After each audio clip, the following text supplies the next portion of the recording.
নমস্কার, আমি ডক্টর দীপানিতা পাল, homeopathy consultant. আজ একটি টেকনিক, বিশেষ করে স্টাডি টেকনিক নিয়ে আলোচনা করব। যে সমস্ত বাচ্চারা পড়াশোনায় খুব অমনোযোগী এবং তার ফলে দেখা যাচ্ছে তার পড়াশোনা ঠিকঠাক মনে রাখতে পারছে না এবং অটোমেটিক্যালি তার রেজাল্ট খুবই বাজে হচ্ছে।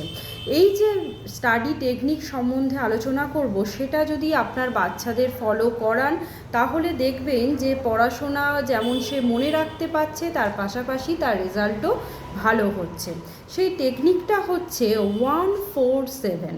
মানে হচ্ছে 1 মিনিট তাকে ফোকাস সেট করতে হবে যে আমি 1 মিনিট যে পড়াশোনা করতে বসবো, আমার যে আগামী 4 মিনিট আসছে সেটাতে যেন আমি ঠিকঠাকভাবে পড়াশোনা করতে পারি।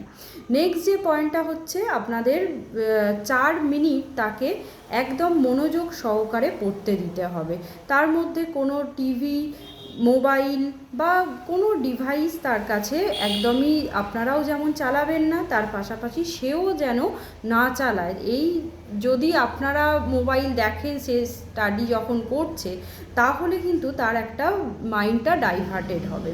তাই অবশ্যই চেষ্টা করুন এই যে ইলেকট্রনিক্স ডিভাইস থেকে দূরে রাখার এবং বাচ্চাকে যেন একদম 4 মিনিট মনোযোগ সহকারে যেন পড়ে। এরপরে নেক্সট যে পয়েন্টটা হচ্ছে 7 মিনিট। মানে 4 মিনিটের পর যে নেক্সট যে 7 মিনিট আসছে তাকে সেট করতে হবে। মানে হচ্ছে যে স্টাডিটা সে 4 মিনিট ধরে করলো, সেই স্টাডিটা যেন 7 মিনিট ধরে রিকল করে এবং নিজের মনে প্রশ্ন করে চোখ বন্ধ করে সেই উত্তরটা দেয়।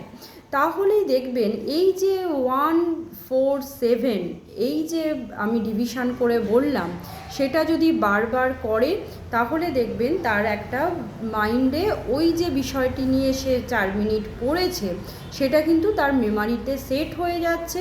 তার ফলে সে যখন আবার রিকল করছে বা রিভিশন দিচ্ছে, তার অটোমেটিক্যালি কিন্তু মাইন্ডে এসে যাচ্ছে এবং সে ভালোভাবে পরীক্ষা লিখতে পারছে এবং ভালো রেজাল্ট করতে পারছে।